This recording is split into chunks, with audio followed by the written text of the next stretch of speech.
Hi, everybody. Welcome back to Bible in a Year. My name is Natalie, and today we are on day 328. Welcome to the channel. I am so happy that you're here today. We are going to be reading out of 1 Chronicles chapter 25, Jonah chapter 3, and then we're going to close out our day with John chapter 1, but only verses 19 through 28 today. So let's get started with 1 Chronicles chapter 25. Here we go. Moreover, David and the captains of the army set apart for the service certain of the sons of Asaph, of Heman, and of Jeduthun, who were to prophesy with harps, with stringed instruments, and with cymbals. The number of those who did the work according to their service was, of the sons of Asaph, Zaccur, Joseph, Nethaniah, and Arsharlah. The sons of Asaph were under the hand of Asaph, who prophesied at the order of the king. Of Jeduthun, the sons of Jeduthun, Gedaliah, Zerai, Jeshiah, Shimei, Hashabiah, and Mattathiah. 6. Under the hands of their father Jeduthun, who prophesied in giving thanks and praising Yahweh with the harp. Of Heman, the sons of Heman, Bechiah, Mattaniah, Uziel, Shabiel, Jeremoth, Hananiah, Hanani, Eliathah, Gedaltai, Ramatai Ezer, Joshbekashah, Malathi, Hathor, and Mahazoeth. All these were sons of Heman, the king's seer, in the words of God, to lift up the horn. God gave Heman 14 sons and 3 daughters. All these were under the hands of their father for song in Yahweh's house, with cymbals, stringed instruments, and harps for the service of God's house. Asaph, Jeduthun, and Heman being under the order of the king. The number of them with their brothers who were instructed in singing to Yahweh, even all who were skillful, was 288.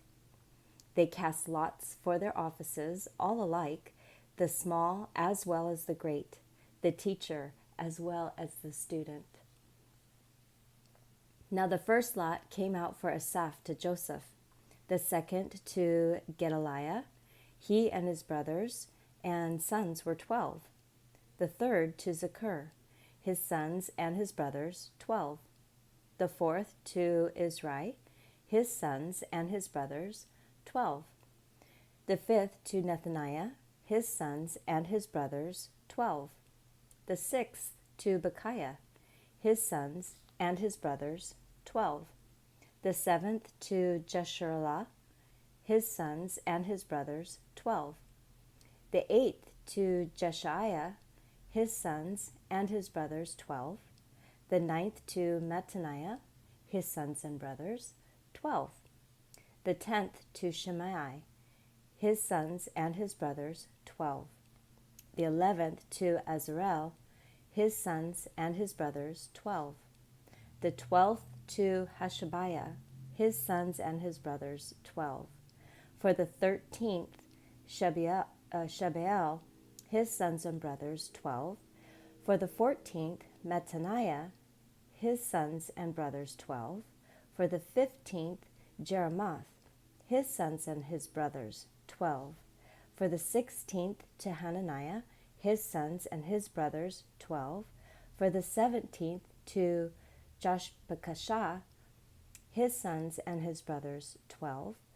For the 18th, Hanani, his sons and his brothers, 12. For the 19th, Malathi, his sons and his brothers, 12. For the 20th, to Eliathah, his sons and his brothers, 12. For the 21st to Hathor, his sons and his brothers 12. For the 22nd, Gidaltai, his sons and his brothers 12. For the 23rd, to Mahaziath, his sons and brothers 12. For the 24th, to Ramamatai Ezer, his sons and his brothers 12. Man, that must have been beautiful. And for all of them to apply by lots, no matter how great, how small, if you're a teacher, if you're a student, and all these cymbals and stringed instruments. Oh, I would have loved to have been there. Oh, I bet it was beautiful. All right, the book of Jonah, chapter 3.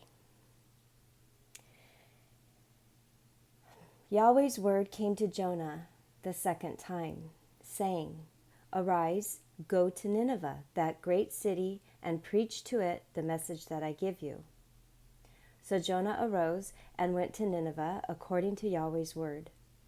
Now Nineveh was an exceedingly great city, 3 days' journey across. Jonah began to enter into the city a day's journey, and he cried out and said, In 40 days Nineveh will be overthrown. The people of Nineveh believed God, and they proclaimed a fast and put on sackcloth, from their greatest even to their least. The news reached the king of Nineveh, and he arose from his throne, took off his royal robe, covered himself with sackcloth, and sat in ashes. He made a proclamation and published through Nineveh by the decree of the king and his nobles, saying, Let neither man nor animal, herd nor flock taste anything. Let them not feed nor drink water, but let them be covered with sackcloth, both man and animal, and let them cry mightily to God. Yes, let them turn everyone from his evil way and from the violence that is in his hands. Who knows whether God will not return? Who knows whether or not God will turn and relent and turn away from his fierce anger so that we might not perish? God saw their works, that they turned from their evil way. God relented of the disaster which he said he would do to them, and he didn't do it.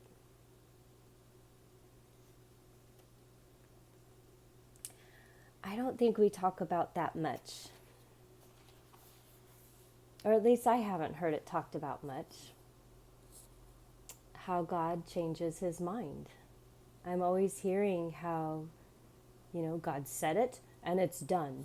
And while that's true, we don't talk about much how he changes his mind. Hang on a second. I definitely have a cold coming on. Sorry, guys. All right.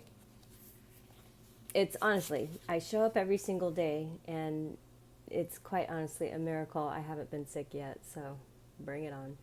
John chapter 1, verses 19 through 28. This is John's testimony. When the Jews sent priests and Levites from Jerusalem to ask him, Who are you? He declared, and didn't deny, but he declared, I am not the Christ. They asked him, What then? Are you Elijah? He said, I am not. Are you the prophet? He answered, No. They said therefore to him, Who are you? Give us an answer to take back to those who sent us. What do you say about yourself?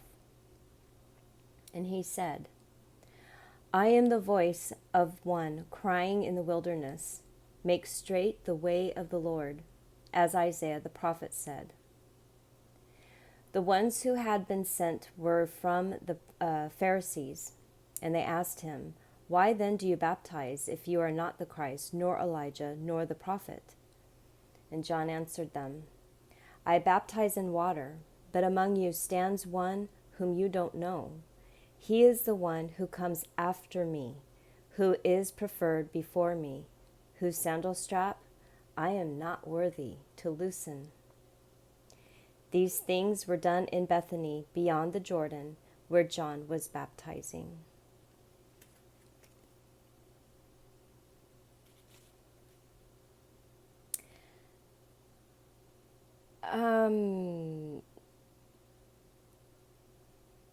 Sorry, I'm distracted by reading the notes in Greek.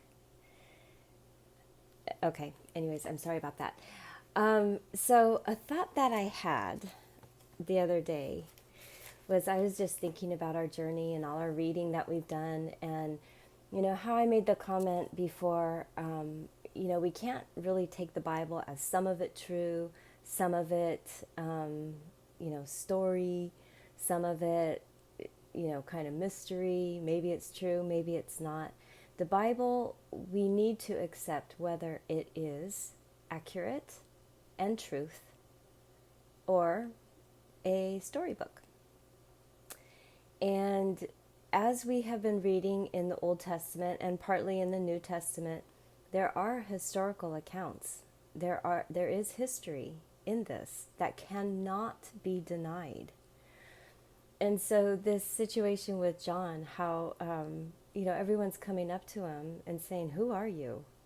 Are you a prophet? Are you Elijah? Who are you? And he's saying, I'm just a guy. I'm just a guy talking. But he knows. And if we're going to take the Bible as truth, he knows. And this is his account. And we need to pay attention. Somebody also asked me many years ago, what is the difference between the Old and New Testament? And what I feel personally is when we read the Old Testament, we learn about God. And when we read the New Testament, we learn about Jesus. And in the very beginning of John, how it says that Jesus is the Word, and the Word was there from the beginning. Jesus was there from the beginning. In Genesis, when we read, when God created, he would say, we established, let's make man in our image. He's always been there, folks. He has always wanted us, and it is up to us to reach out to our Abba Father and have that relationship. I hope that this is the year that you do that. All this other stuff going on in the world, while it is troubling and it is something to pay attention to, our focus needs to be on God and our relationship with him, because that's what matters, and that is what is important. He's got everything under control. Anyways, it's just a thought. Thank you for stopping by today. Come on back for tomorrow, which is going to be day 329. Have the most fantastic day, and I will see you tomorrow. Bye.